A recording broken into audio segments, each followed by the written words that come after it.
I know some of us were waiting for that, so now can we get to the sermon? But before we get to the sermon, we do have an exciting testimony by one of our sisters, if we can get a mic. And she has been eager. Some people, I crawl and fight to share testimonies. And some people ask. And I like those who volunteer themselves. It means God has done something really big. And so please, let's welcome our sister, Timmy, to come and share her testimony. Praise the Lord. Hallelujah.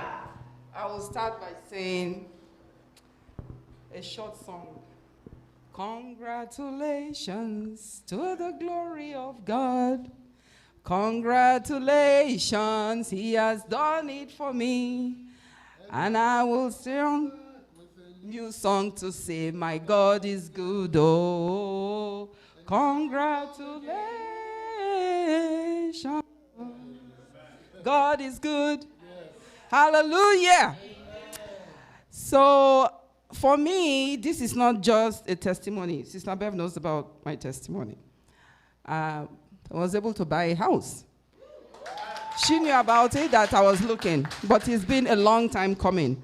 It's not just buying a house, because for me, it's a year of limited possibilities. It's a year of restoration for me.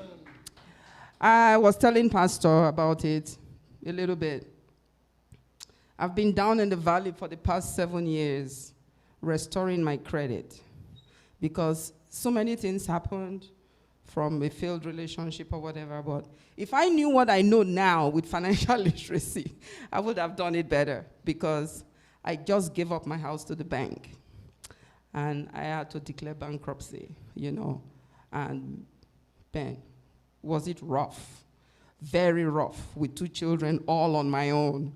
No loan, could not get a guarantor to give me a house, because you need a guarantor to rent a place. Couldn't get that, so basically I could have just been living on the street, but as God will have it, I was able to start with a rent-to-own sometime in 2013, and the person kind of duped me. 3 years later, I lost almost $13,000 that I was supposed to use for a down payment. And people were like, oh, take it to court. I said, I don't have time for all that. I'm just going to start all over. And by 2020 January, I was able to restore my credit after 7 years. And then I am like, okay, now I can start looking to get a home. And a few mortgage brokers I spoke to, they said, it's not going to work, because 9 out of 10 people who have declared bankruptcy are not able to do it. I said, well, my God is still alive. I'm going to be that 1%. Amen. And I told my kids, I said, we have to be praying. So they joined me every day. We have a list. We pray every night before we go to sleep. It's one of their prayer points. I said, just keep declaring it. God is going to do it when the time is right. And so, of course, the market got crazy. And my sister and I came together. They said, one income cannot do it. So I said, okay, sister, join me.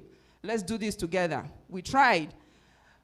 We went so many places. We went as far as Woodstock. We were even considering London. But we couldn't get anything. They were just outbidding us, outbidding us, outbidding us. And we were almost giving up. And then suddenly God swooped into action. Within 1 week, we got this place. Amen. I mean, like, everything seemed like it was impossible. Our pre-approval was almost expiring. The amount they approved us for was like nowhere near where people were bidding for. We were given 680,000 only.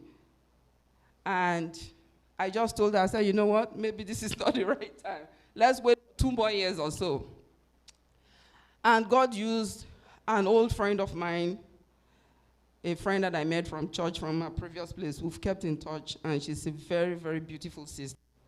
She was supposed to come here today, but she couldn't because she's heavily pregnant, and she's going to give birth next week or something like that.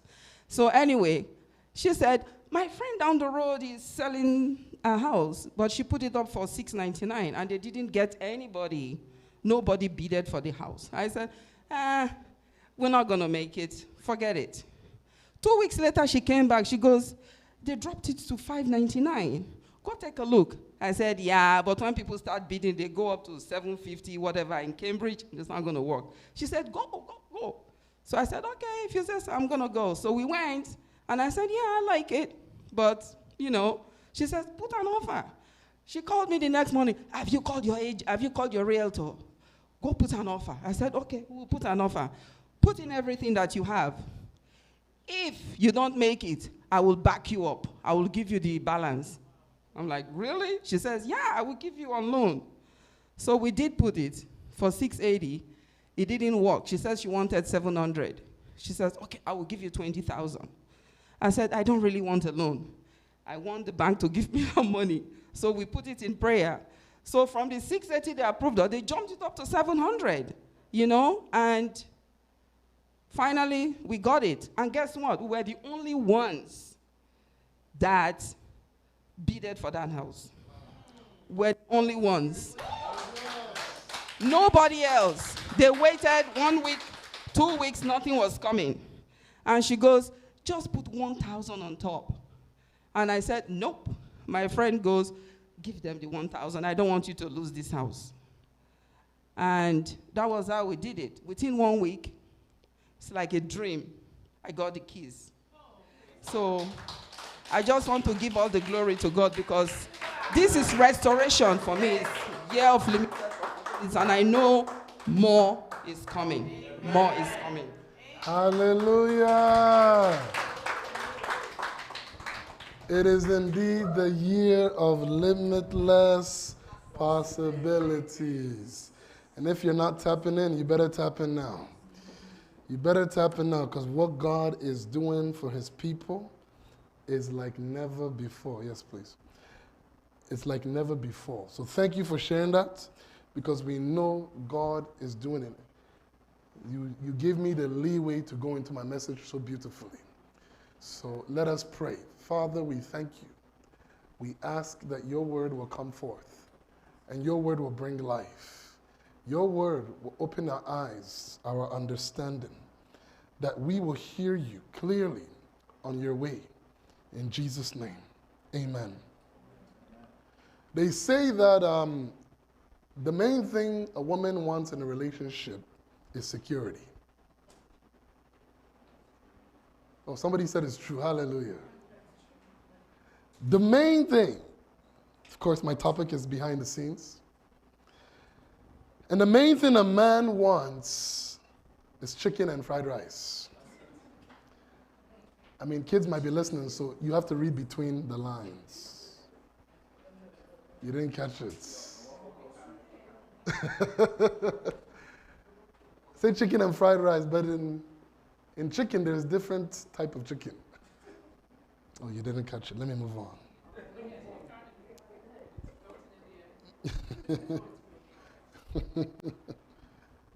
But security for a woman is essential. Security for a woman is huge, because it makes them feel safe.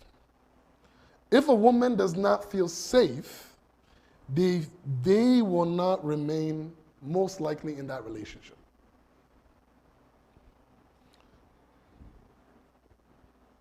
So security and sustainability is essential even to society, and may I say even to our government.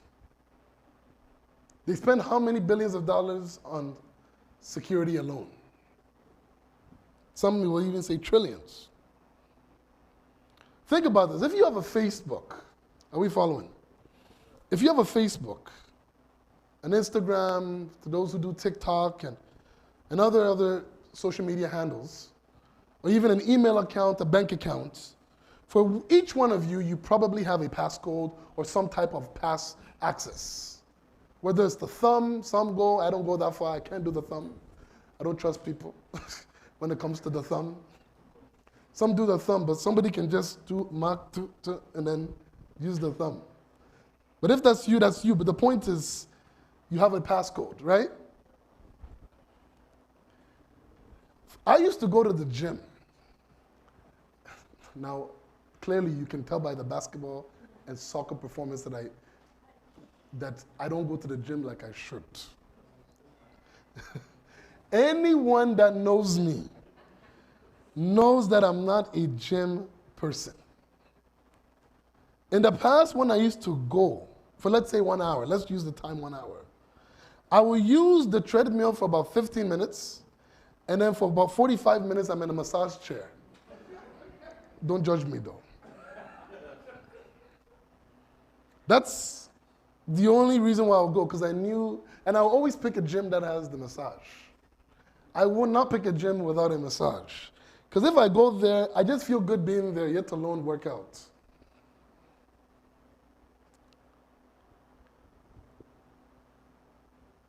So me, I'm blessed because the kind of health that I have, it's not like I sit there all day and do nothing. No, I actually do home workouts and stuff like that.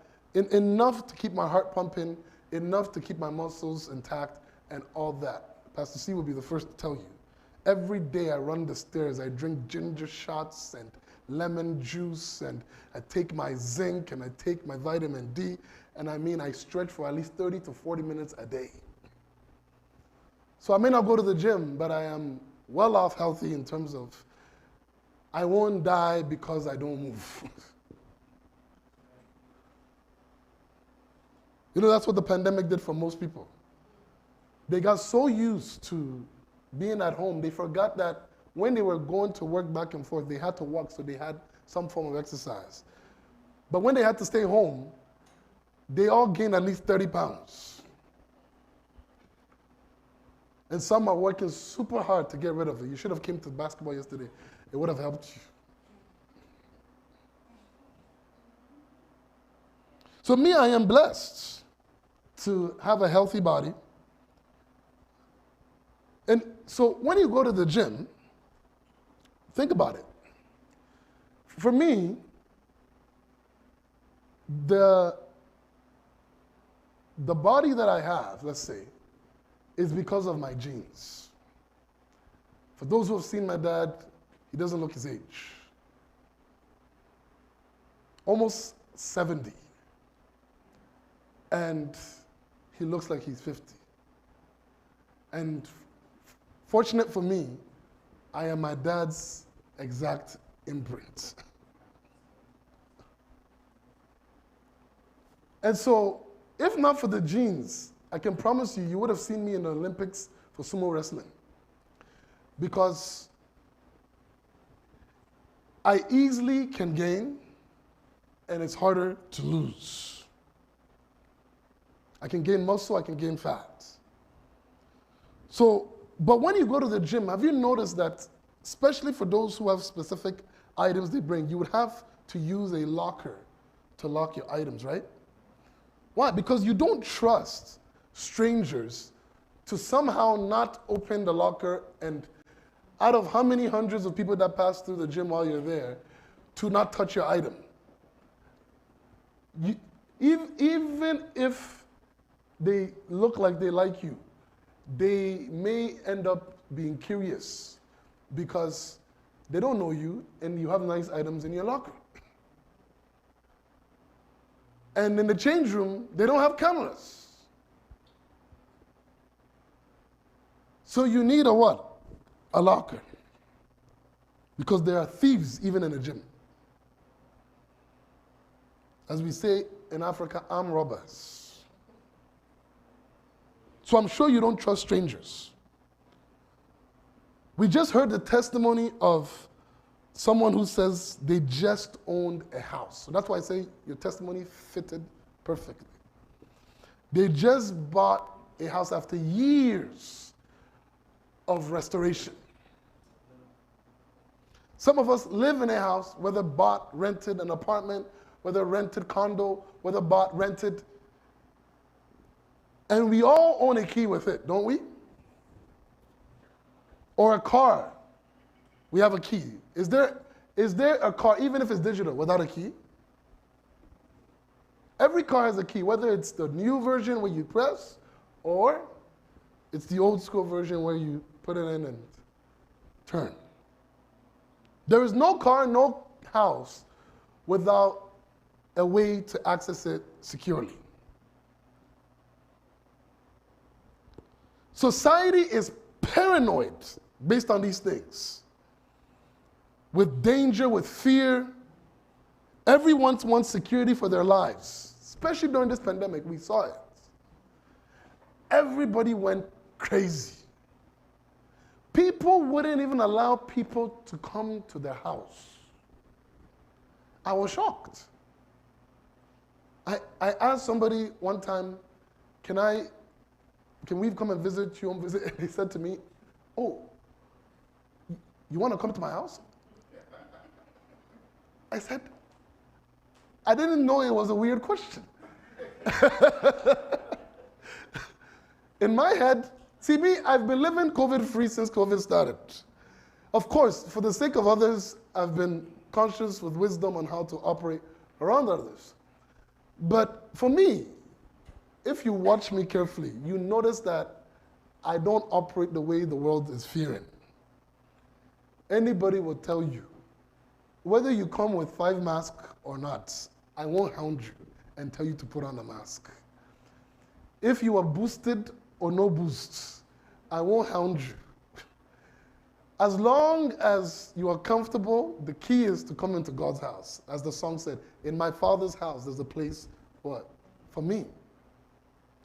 And so, for me, I'm not really big on all these fear. Anything that brings fear, I automatically reject it. It's actually my automatic response. Once it's fear, I say, my response, if it's fear, is not of God. Now, there is wisdom, but then there's also fear. And so people went bizarre. I know people who there is somebody we know who stayed in their house for I don't remember how long. Nobody came in, nobody came out. And still, he died. So it can only be God that will protect man. It could only be God that can give you safety and protection from such a crazy virus. Nobody is denying that the virus was real. We know it was real. That's why we thank God that nobody died in our nations.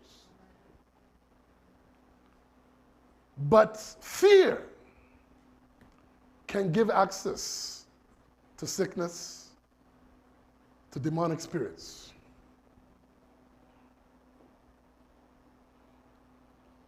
Everyone wants security for their lives, especially for their families and finances. They say true freedom, which she just said, in this world, the world that we live in, on the land, in the earth, in Canada, true freedom is financial freedom and financial stability. Most people will tell you that, who know their finance. To be in debt, every day you give this money to OSAP, and then you give this money to your credit thing, and then you give this money to your line of credit, and then you're locked up. You don't have freedom.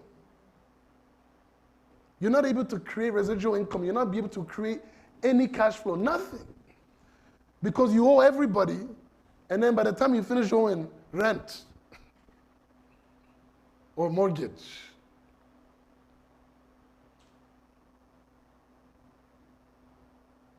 so people want security for their lives, especially for their families and their finances. More than anything, we bring security to ourselves and guard our surroundings, hoping to be good in the face of insecurity and instability. So we accumulate security. We find different ways. I know somebody that I work with. She said to me, she doesn't want kids because she doesn't know if she will be able to be financially secure if she has kids. So she has chosen to not have children because she was raised so poor, she fears poverty. So she's made a decision with her and her spouse not to have kids. And I said, wow. what financial problems can do to a person. See, that's why people say Christians, poverty is a sign of holiness. It's a lie. I don't know who tells you poverty is a sign of being a Christian. I don't know where you read that in the Bible. It's from the pit of hell. Because how is it that somebody can be so poor and because of that they can't afford common basic health caretaking? So anybody that is teaching that nonsense, tell them it's rubbish. It's not of God. There's two men in history that in the face of danger and fear, they knew the secrets to having a protected and secure financial surrounding for their family, for their job, for the provision, for their finances, and victory in the battle against all odds. Two men in history. And we're going to study them today. Hopefully we can finish it. The first man, as we talked about a couple of months ago, Job. Job teaches us so much about God's ways and what happens behind the scenes when you apply God's words. Job 1, from 1 to 11, we're going to read. There was a man in the land of Uz whose name was Job, and that man was blameless, upright, and one who feared God and shunned evil. See, when you read the Bible, let me give you a tip. When you see a man that God himself brags about, when God brags about somebody, he bragged about David, he bragged about Abraham, he bragged about Job. You know, there's only few people God ever bragged about. You won't find many people Noah was one of them. Noah found favor in the sight of the Lord. There's few people that God literally bragged. He himself spoke and bragged about. When you see those kinds of people, you don't apply your own life your own way. You watch what they did and you do what they do.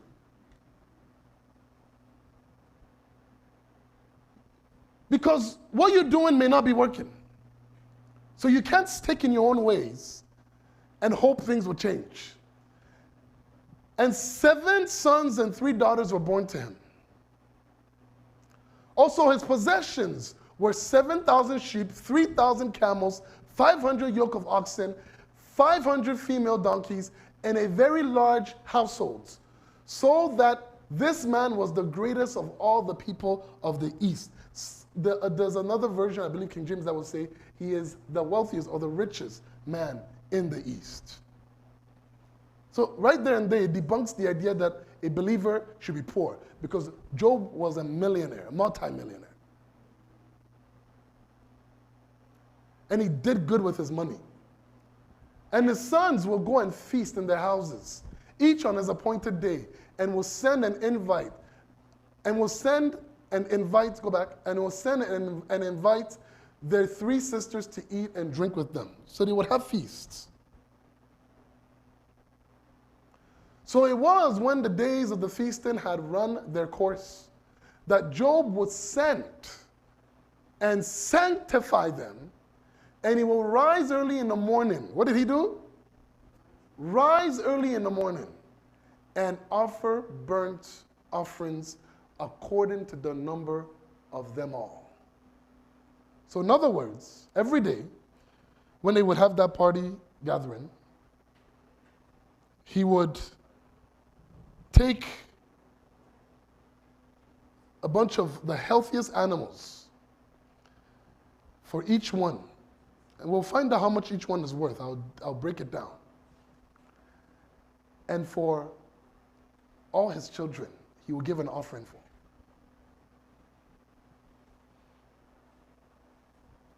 This is why God is bragging about him. Because the things he knows about God, that causes God to move behind the scenes for him. Oh, come on, somebody. That causes God to move. I'm teaching you something today. That causes God to move behind the scenes for him. He says, in the morning and offer burnt offerings according to the number of them all. Most adults give tithes and offering for themselves. But do you know, a man like Job gave it for his children as well. For Job said, it may be that my sons have sinned and cursed God in their what? Hearts. Thus Job did what? Regularly. Did he do it once a year? What did he do? Regularly. Now there was a day when the sons of God came now this is in the supernatural. This is happening in the supernatural realm. This is happening in the heavenly places. This is happening in a place of power. The place where things happen that causes the earth to shake. Now there was a day when the sons of God came to present themselves before the Lord. And Satan also came among them. So they were having a leadership meeting. And Satan was part of that leadership meeting. Oh, you didn't hear me. Satan was part of the leadership meeting. And God said to Satan, from where do you come? So where have you been? Where were you? What have you been doing? So Satan answered the Lord and said, from going to and fro and from walking back and forth on it. So if you're asking why does bad things happen in the world, it's because he's walking to and fro on the earth. Are you following? I'm sure he was there when the Buffalo shooting happened a couple of days ago. I'm sure if he wasn't there, he sent his people to. Anything that, so when people say, how can God allow these things to happen? No, Satan has been cast down to Sheol. But he doesn't want to stay there.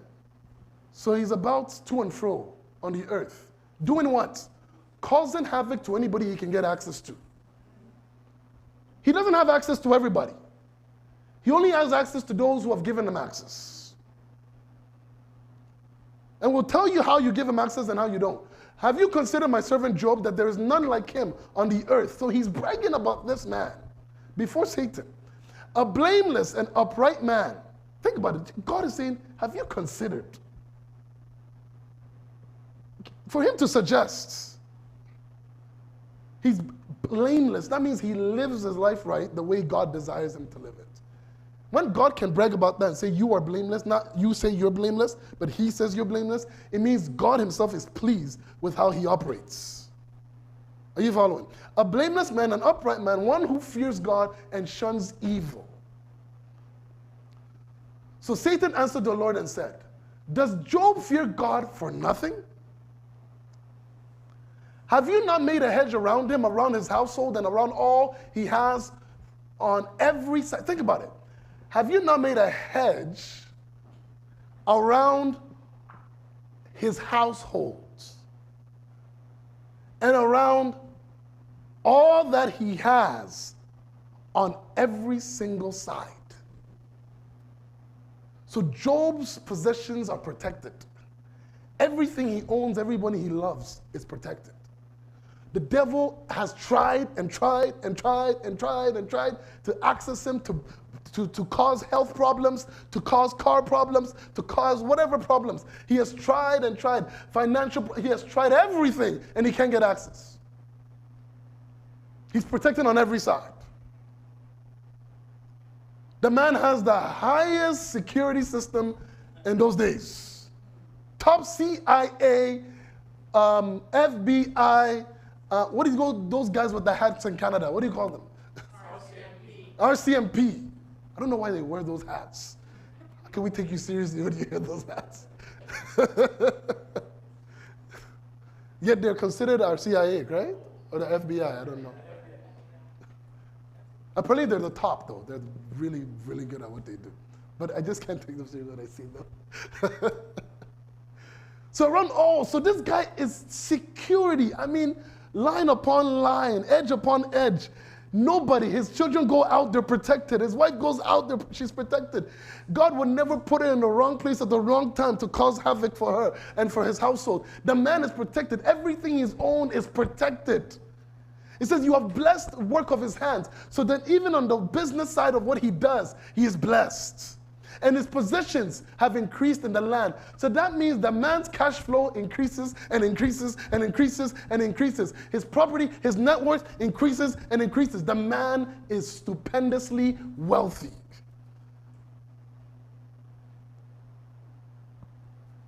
But God wants to do a test on him, because the devil wanted to do it by temptation. But God's protection upon him, you know that God didn't protect him just because. That's what I wanted people to understand. Not everybody's protected like this. Not every Christian is protected like this. It's not every Christian that's protected like this. That's why some people have health issues, because not everybody has that kind of protection. That's why some people, no matter what they do, what they're trying, at least to their own knowledge, for some reason they have all these challenges. Because not everybody has this kind of protection. Because not everybody applies what Job applies. But now stretch out your hand and touch all that he has. So God has now opened the door. And he will surely curse you to your face. So in those days, just so you're aware, animals were also a form of currency. In fact, it was the number one. It was the dollars, the pounds. And in still some parts of the world, like Africa, it's still currency. When you get married and you're doing a dowry, especially if your family's back home, they ask the family that is going to get married to the woman, the man's side, to go and give cows and all these things to the family of the bride. Because that proves your ability to provide. Currently in this day, remember, Job had 7,000 camels. One camel presently costs 10,000 USD. 10,000 what? USD. And he had 7,000 of them. That is a total of $70 million.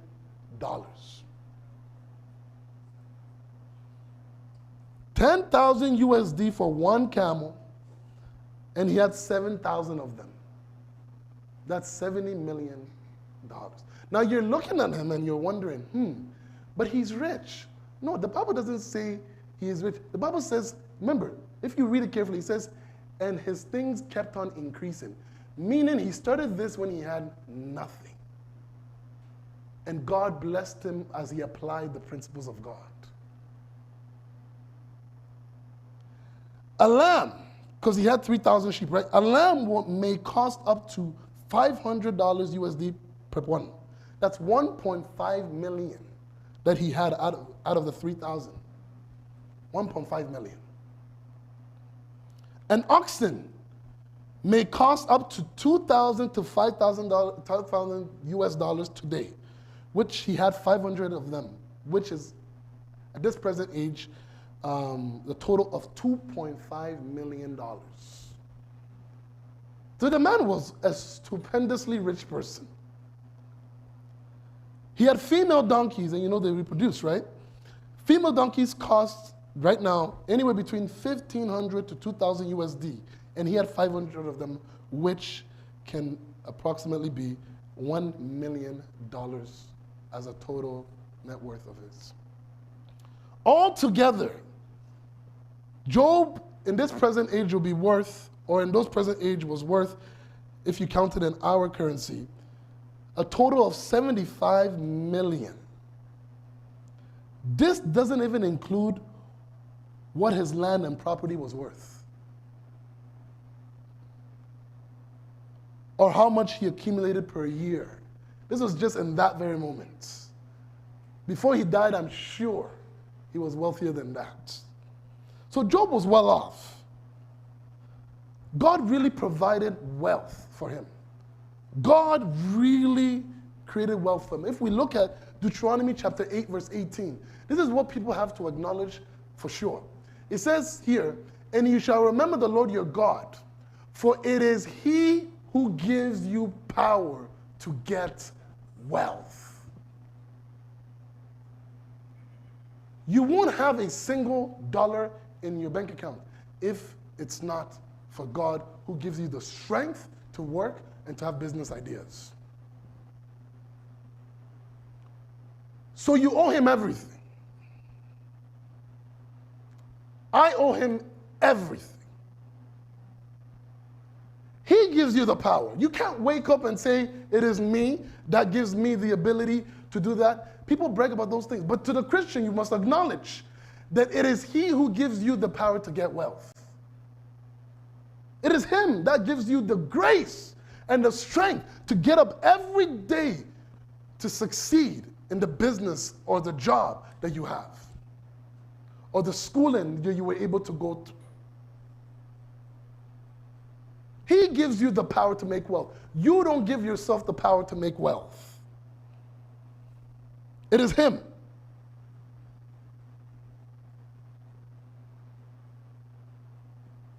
It is him. He gives you the power. He gives me the power to get wealth. That's why anybody who says they are struggling, it's simply because they're not applying biblical principles. Those who have applied it, because God puts people in this world that knows finance. They know it well. And so those people will teach you some things. They don't even know it, but these are biblical principles they're teaching you.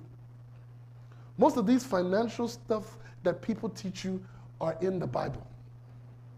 But some people want to do their own thing in their own way anyhow. And then they're wondering why they're struggling. No.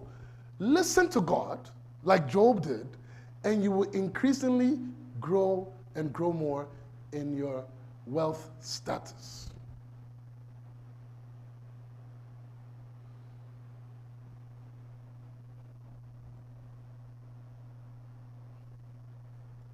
Verse 4 and 5 says of Job 11, Job 1, verses 4 and 5. It says, and his sons would go and feast their houses, each of his in an appointed day, and would send and invite their three sisters to eat and drink with them. So it was in the days feasting had run their course that Job would send and sanctify them, and he would rise early in the morning, offer burnt offering according to the number of them all. For Job said, it may be that my sons have sinned and cursed God in their hearts. Not even in their actions, in their hearts. Thus Job did regularly. So Job was a very conscious man when it comes to how to keep his kids in a place where it's right before God. So Job gave God on behalf of his children regularly and on behalf of himself for protection. That may make no sense to you right now.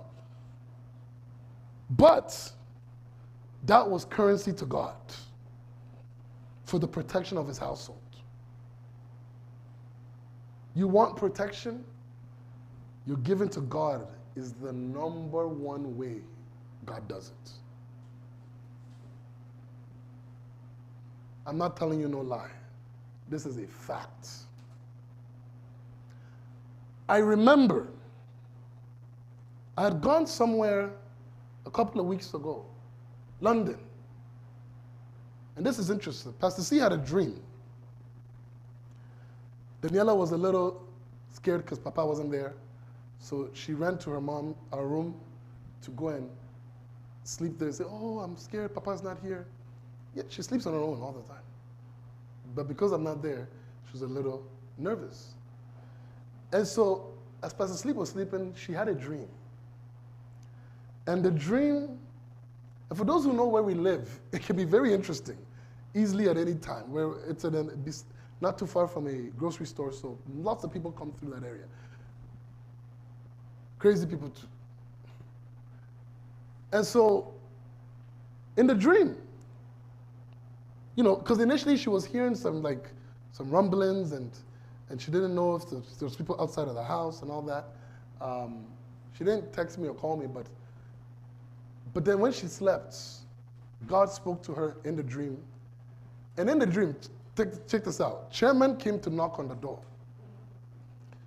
And knocked on the door and said, don't worry, I'm sending 2 men to guard the door. And nobody can enter.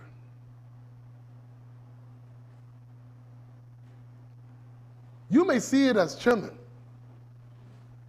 but that represents God. And God was letting my family know, you don't have to worry. there is divine protection and angels surrounding where you are.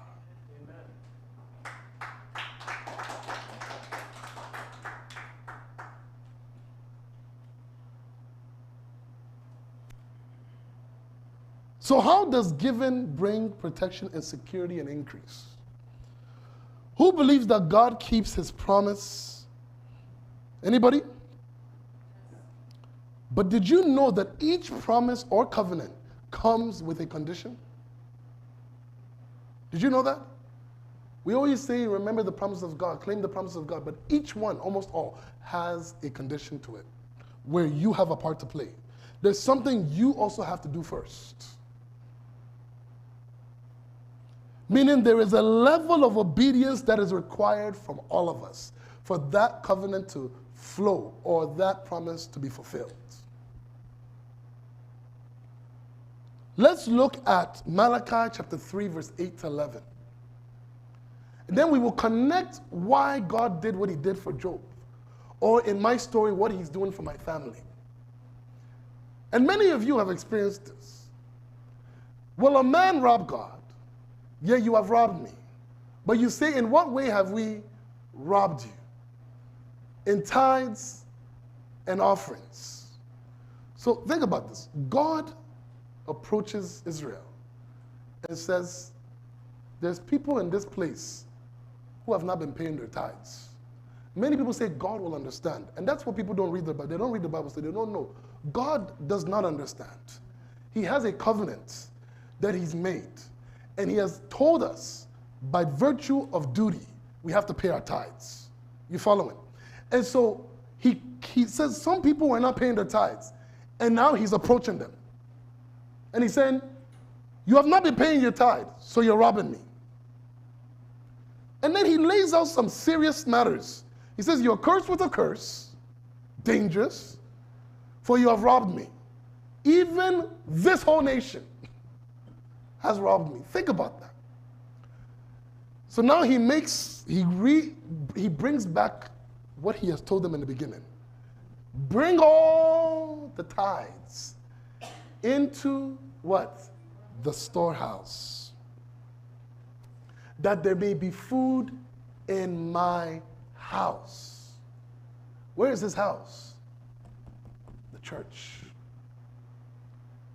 And then he says this, after he gives the command, then he gives the promise, or the application, then the promise.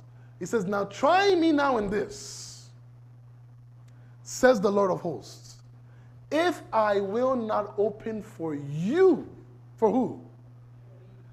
The windows of heaven, and pour out for you such blessings that there will not be room enough to even, somebody take it, somebody take it. And look at what he says. I will rebuke the devourer for you. This is what's happening behind the scenes. Are you following? All these things are happening behind the scenes. Job had no idea necessarily. This is exactly in detail what's happening. If you go back to verse 10, just so we can show what's happening behind the scenes. He says, bring the tithes, bring your offerings, do all these things, right? And then, behind the scenes, I will open for you the windows of heaven. Things that you cannot see with your naked eye. The windows of heaven. And not just give it, but pour out. When something is poured, it's out of control. Pour out for you such blessing that there will not be room enough to receive. That means you have too much. You wouldn't know what to do. What is a storehouse? It is the place they store food and provision. Storehouse is the place you get fed with the food that has been stored for the people.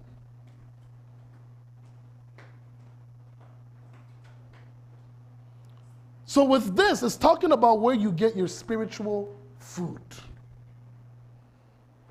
which is, listen to this carefully, because people get, especially my people, Africans, they get it wrong all the time. It is where your spiritual food is where? Your home church. Not some prophet on TV. Not some uncle who's a pastor. Your tithes, your offering comes where? I remember preaching this sermon in one of our branches. I won't say which one. And they were shocked to realize that, oh, they thought they can divvy up their 10%.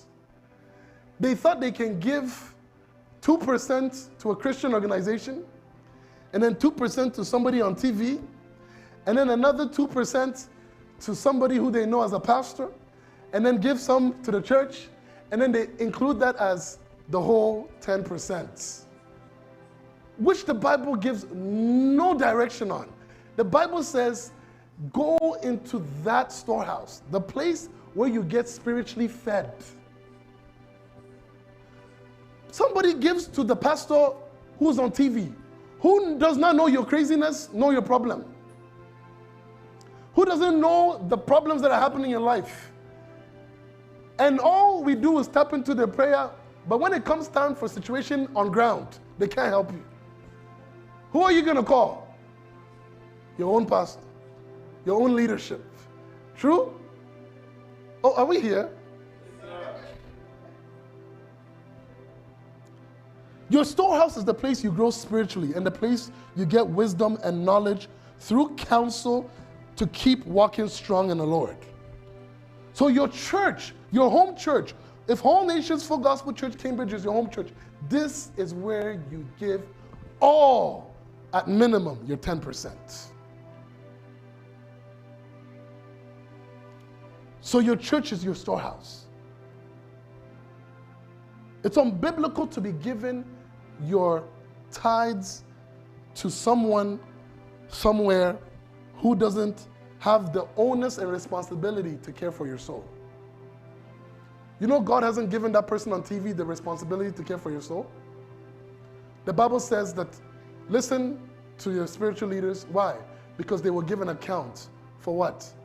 Your souls. So the question is, what is a tithe or offering? A tithe is a tenth of what you make per, gross, yes, a gross paycheck, per whether you get paid weekly, monthly, however you want to do it, or a tenth of all your increase, if to make it easier to understand.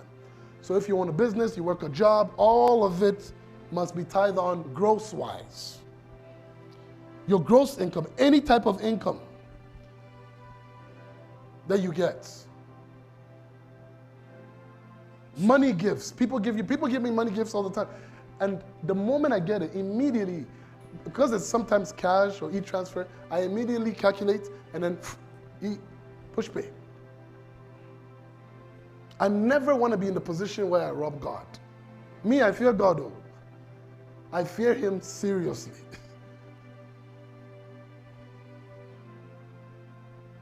So a minimum of 10% of what you make, you give to God. And guess this, 90% is what you can keep out of all that. That doesn't even seem fair when you're doing business with God. Does that seem fair? If somebody you're doing business with tells you, you get 10% and they keep 90, you may slap them. Wouldn't you slap them? Oh, are we here? The way you're looking at me serious. I told you one day I'll preach this message and you'll never know what was coming.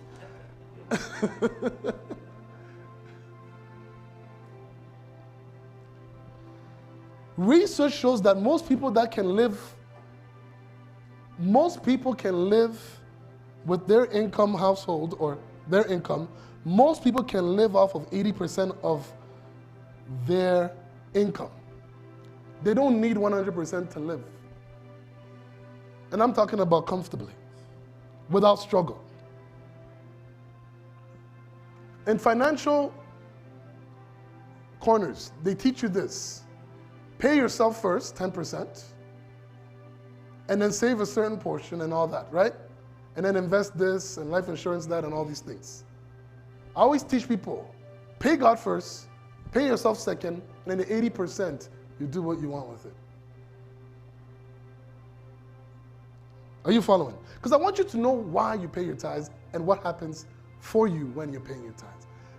You do it out of obedience because you love God, but it's also, the obedience is even more sweet when you know what it is. So why 10%? Proverbs 3:9-10 says, honor the Lord with your possessions. And listen to this. And with the first fruits of all your increase. In other words, at the end of the year, and I remember talking to a few people a couple of years ago about this, if you make, let's say, I'll give a minimum, $20,000 a year. Are you following? Mind you, in all nations, we take a regular tithes and offering, true? A Thanksgiving offering, true? And then in between offerings, true? Doesn't it include extra events that we do? So that means by the time your receipt comes for taxes, you should have given at the minimum your tithe, which will be how much, mathematicians? $2,000.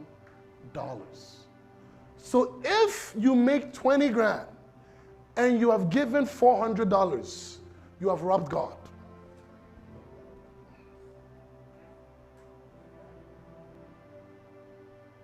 You've robbed God. And I'll be the first to tell you that.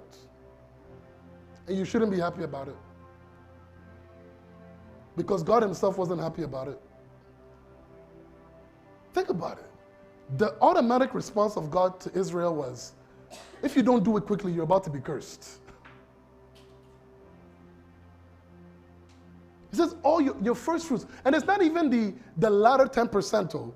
He's saying the first.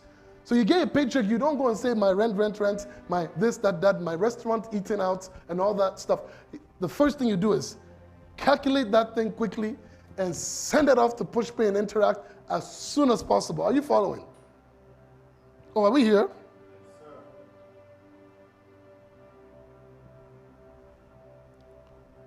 So in other words, over here is 10 apples. Very green apples. They say the greener it is, the healthier it is. So very nice apples.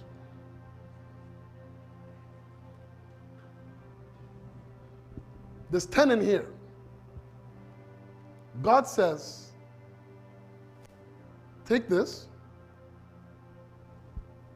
and give it to him, and you can take the rest. No wonder when you don't do it, he says you've robbed me. Because this doesn't even look like a fair partnership business agreement. Because he's still giving you 9 apples to take home and enjoy your life. Even if you were to do another one. I remember being in a meeting. Pastor Easton would like this one. Our senior pastor, he was saying this.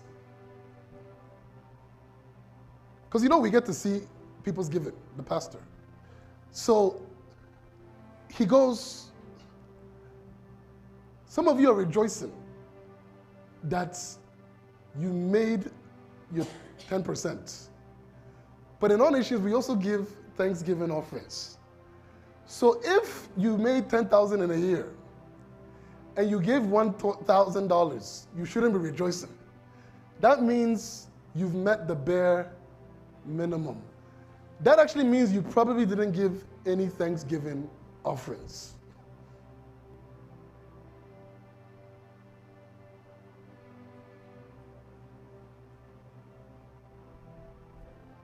Look at that. So that your barns will be filled with plenty. when you give your first fruits. And your vats will overflow with new wine. In other words, abundance will be the atmosphere of your home. Most Christians are struggling because the basic financial divine principles they haven't followed. And so they are wondering, when am I going to get out of this debt? I'm giving you the first secret. It is first to obey God and follow his commandments. Are you following? Are you guys following? So it's actually the bare minimum, really. The number represents, so 10 fruits, right? 10. You give 1 to God, or maybe 2. Why the number 10? Why did he exactly say the tithe, a tenth? A tithe means the tenth. Why did he say a tithe? Why specifically? Why didn't he say 40%, 50%? Why didn't he give a higher number? Because the number 10 is the most complete number. Because it's the first set of numbers before you go to higher numbers, correct? You go 1, 2, 3, 4, 5, 6, 7, 8, what? 9, and then it gets to 1, 0. Then you start again. Are you following? So 10% is a holistic number that is a good evaluation for the rest of your income. So what does that mean? What does that mean? What does that mean? Which means, so when you get your paycheck, let's say you make $2,000 bi-weekly before tax, gross, you give $200 each time to your storehouse, as God has told you, before your taxes. Why? Because you profit off your taxes. People say, oh, why do I have to give before my taxes? Why not net? Why? Because of taxes, we have OHIP. True? Because of taxes, we have people cutting the school's grasses. Correct? They plow the snow and they put the salt. Correct? So you profit off of all of it. True? Pardon? Police as well. You profit. So your gross, you profit off of your tax given. So you don't give net, you give gross. In doing so, you're given, listen to this, in doing so with the 10% at minimum, in doing so, you're giving God access to 100% of your income to protect and to secure. Are you following? So you're basically saying to God that what I earn is in your hands. When I was a kid, I remember my dad used to give me money to put in the offering bowl. I never understood it until 14 years ago. I never understood it. The other day a couple of years ago, we told Daniela, never leave the house on a Sunday without bringing an offering with you.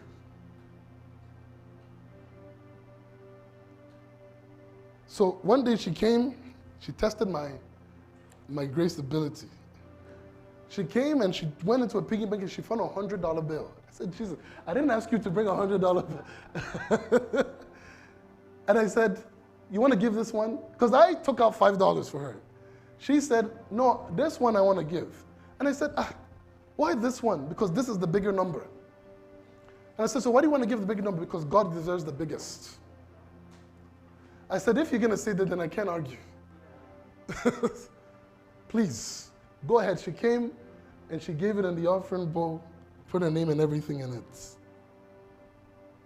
Think about that.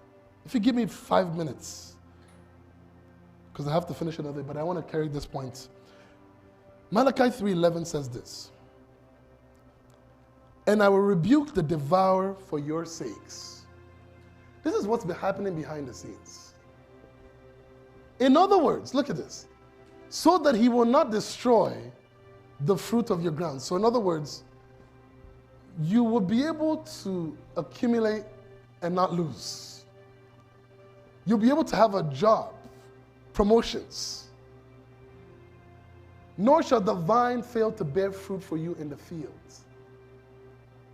Think about that. So listen to this. Those who don't pay their tithes, if you look at it in actual fact, it says this: the devourer will come and devour the work of your hands. That means you will make money, but you will never see it. You will make money, but you will never see it. So that he will not destroy the fruit of your ground, nor shall the vine fail to bear fruits. Think about that. Think about that. Meaning, increase your giving in faith and God will open doors for you. When you want something from God and you want to test him, the Bible tells us to increase our giving and give our tithes. He said, test me now in this. Isn't that what he said? He himself, not even Malachi, it's God himself challenging man. Test me now in this. I remember very well, my sister, one of my other sisters, had 7 miscarriages. She's a worship leader in Toronto. Had 7 miscarriages. Can you imagine having 7 miscarriages? That's a lot for a woman to go through. But let me tell you what she did that was very amazing in terms of supernatural. One day, a preacher was preaching in our church in Toronto, and she decided to give a seed offering. So one day I asked her, how much did you give? She didn't tell me the amount, but she said she emptied her RSB so that it can be a seed to move the hand of God. I can only imagine for her working how many decades, her RSB will be quite the thousands, tens of thousands, maybe more. The following year, she had a baby girl. 2 years later, she had another girl. Your money is a test of where your heart is.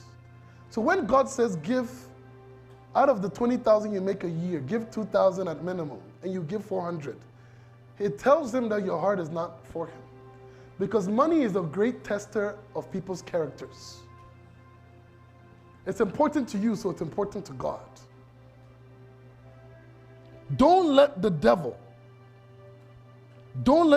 hold on to your life. And don't miss out on the blessings and protections that God gives when you pay your tithes. If you can put the picture of what happens. Is it there? Of the angels. Think about this. It says he will protect you on all sides, correct? You're walking, minding your business. The devil is always coming to cause problem. But because you're tithing, your health cannot be touched. Are you following? You think the demons don't exist when you walk about? They exist. But this is what's happening to the believer who obeys. Divine protection. Ultimate CIA movements. In the heavenly places, behind the scenes. Things you cannot see, things you do not know. Look at this artist. You know him, I've talked about him before. I don't promote his music, but I like his principle. LL Cool J. Anybody remember him? The ladies love Cool James. Remember him? Oh yeah. He professes to be a Christian. Look what he said. Because they asked him, he had an interview with one of the big pastors in America. I couldn't find the video, so I had to find the text for it. He said, when asked about his over the 20-year career in the world of hip-hop, and now he's been able to maintain relevance all these years in his music and acting and shows such as NCIS, he credited God and also discussed the importance of giving, more specifically tithing. Said, I mentioned earlier longevity, versatility, and originality. LL Cool J said, what I didn't mention was spirituality and believing in God. He continued, every dime I get, no matter what it is, I give 10% to the church. I'm a lifelong tither. I believe you got to have that faith, and I've seen it work in my life. Because as much as people in the world like to take credit and claim to be geniuses, at the end of the day, there is a higher power than you, and you have got to answer to that power. This is a man who says that he gives credit to his longevity and success and wealth. Number one is tithing. I remember asking my sister, how come my dad's shop is always open? After 30 years of doing mechanic work, how is he not shut down? Some days I go there and, he does well. There's seasons, of course, for mechanics that are good, and seasons that are not good. But in his age, doing this work by himself, how does he even manage it? How can he be still open after all these years? And then my sister said to me, you don't know? Mind you, my father is not necessarily born again. He's working on it, but he's not born again. And my sister said to me, you don't know, Dad pays his monthly tithes. I said, excuse me? He said, yeah, Dad calculates dot by dot and writes a check to his church, monthly tithing. I didn't know. Then I said, no wonder God has protected this man's business. No wonder his health is intact. No wonder the enemy could not penetrate the way he probably would have been able to. Remember, the enemy is walking about to and fro, devouring. But the one who has protection through the principle of giving, specifically tithing, that person is forever protected. Hallelujah. Matthew 6, 19, 20, in the last verse. It says here, to 21 actually, if we can do it. It says here, for 6:20, 6:19 to 21. 6:19 to 21. It says, do not lay up for yourselves treasures on earth, where moth and rust destroy, where thieves break in and steal. We talked about that, right? Verse 20. But lay up for yourselves treasures in what? Heaven, where neither moth nor rust destroys, and where thieves do not break in and steal. Verse 21. For where your treasure is, there your heart will be also. In other words, show me your bank account, then I'll tell you if you care about God.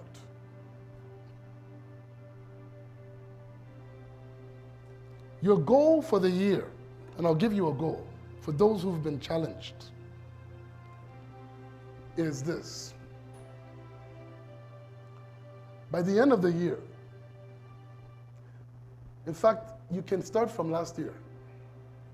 If you came and you saw your given donation receipts and it didn't match to your yearly income per 10% or more, then if you got a tax return, show God your love for him and give what you owe.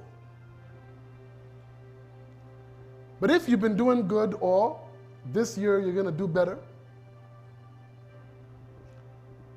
by the end of the year, your goal is make sure you're faithfully giving your tithes and your offering. Not to some prophets, I beg. Not to some person on tele-evangelists, but to the church that God has placed you in, and where God has built your life, and where God is prospering your life. Amen? If you can rise up with me and pray, and I'll get Sister Carrie to come and share her testimony. Manda rabaka asanda. Manda lebekianda labaka anda lebekianda ribikianda. Mando robo kotonde lebekianda labaka anda. In the name of Jesus. Mando ros kantayana maka ande. She's going to share her testimony.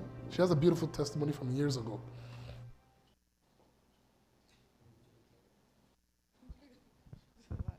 Hello, everyone. So yes, tithing.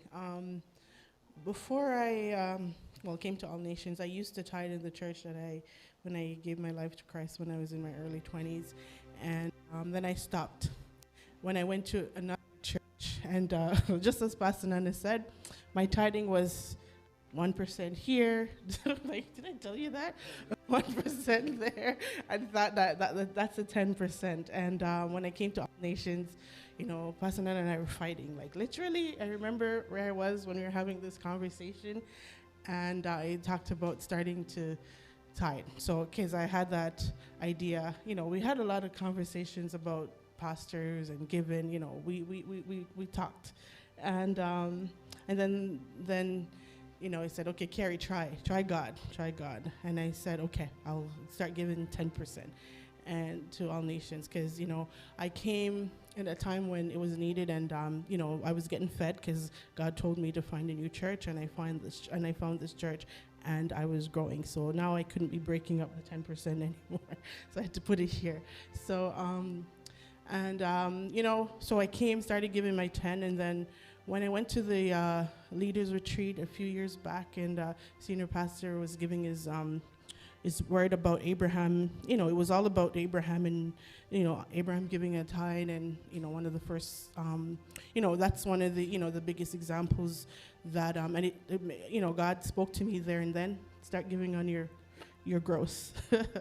Right? So, at first the 10% was just on the net, so now give on your gross and everything else. So that's when I started doing the gross. So I had to literally calculate it, and because what you get in your bank account is different from what you get on your paycheck. So you have to go back to the pay stub every time I got paid, and start paying on the gross. So here I am, and in that same year, my finance was tested a lot. So the same time that I decided to give on the gross is when everything seemed to be going wrong. And it wasn't because I wasn't doing it, just like every test, financial test. It was one of the toughest years financially. I was working, I was also making money in my business, but it was just that everything was coming at me. And I know that God, but then at the end of the year, it freed up, and I think that was when, and that's where God was saying, and I still gave, I didn't stop, I still tithed, doesn't matter what it was, even on my overdraft, because it was just, I don't even know how to explain it, but I still the tithe came out of the overdraft, and that's when I really gave, like, if nothing else, but I never missed the mortgage payment, never missed anything, but it was just like this test that was happening, and I felt it, and I knew it. We spoke to Pastor, and I knew that this was a test, and I did it, and we came through good, and here we are. I can say that I'm not that debt-free, no finances is not an issue anymore. And again, I don't know, I'm just going with faith. I quit my job, starting doing my business full-time, and God has been blessing me, and I know this is all because of that protection that God has given me. So thank you, guys. Hallelujah. You have a powerful one. Quickly, come. His story is even remarkable. We'll catch it on TV one day. But for now... Oh my God. Honestly, I was not scheduled to come here. This is really surprising. Pastor Nana, you should give me a heads up at least. Talking about tithes, before when someone talk about tithes, I will be like, look at this, he's trying to eat my money. I don't want to hear anything about tithes. I will go to church, and whatever I have in my pockets, I will give offering. I saw a passage somewhere where he says, don't come to the house of the Lord with empty hand and something like that. So if I go to a church, not necessarily a home church, anywhere you invite me, if I go, $10, $20, $5, whatever I have in my pocket, I will give. But the issue of tithe, I was dealing with it like so, I couldn't comprehend it. Why? Why do I have to pay my tithe? Why? But it's true. You say, for where your treasure is, there your heart will be also. And when I started this walk with Christ, I said, you know what? Tithe. Try God. Before, I was always in overdrafts. I had to pay credit card. I had to pay this. I had to pay that. Always in overdraft. I get paid this minute, the next minute it goes the other way. I always had bills piling up. From back home, people calling me. I have so problem. Anytime I have money, something happens. I had a big money one time. I had an accident, and I was wrong. I had to pay. Anytime I have money, this money just goes. I don't even know how it goes. And I say, okay. And my wife was like, you need to pay your tithes. You need to, and this was a big argument, myself and my wife. When she talk about tithe, I'll be like, stop this. I don't want to hear this, you know? And at some point, you know, when you decide to really walk with Christ, the Holy Spirit has to convict you. And when I got convicted, something told me, no, you have not, okay. For once, when last have you done something that you've never done before? Do it. Try God. And I said, okay, let me do it. So I started tithing. It was hard. This morning, I thought about it. I was like, you know, I did it the first time, first month. Next month, I did it again. Then the month after. And I wasn't really, and God delivered me from the addiction of alcohol. So imagine I'm someone who is spending $500 at least a month in drinking alcohol. That's the one I buy at the store and I take to my house. I talk about the one that I go to the bar and stuff like that. So when God delivered me from alcohol addiction, because I was being obedient, it was making me strong. And because alcohol is very hard to live, because everywhere you go is there. Everywhere you go to, you see, even after church here, there's an LCBO down the street. But it takes God, you know. And I kept tithing and tithing. All of a sudden, overdraft. I'm not having all these financial problems, you know, problems here and there. Take all my money. And since then, I'm tithing. I don't even think about it. It's like second nature now, you know. When the money comes, I just pay my tithes and then face other bills. But I'm good. Look at me, I'm fresh. But I'm paying my tithe. Thank God. Hallelujah. He surprised me. He wasn't on the schedule, but I had him in mind initially, actually. So you heard the testimonies with the biblical word. And you heard what God has said. You know who you are if you know God has convicted you to start obeying him fully, because if he wants your heart. And in order to get your heart, he must have your treasure. If he doesn't have your treasure, it's hard to get rid of your treasure or give him your treasure. So let's rise and pray, and then we'll close in prayer.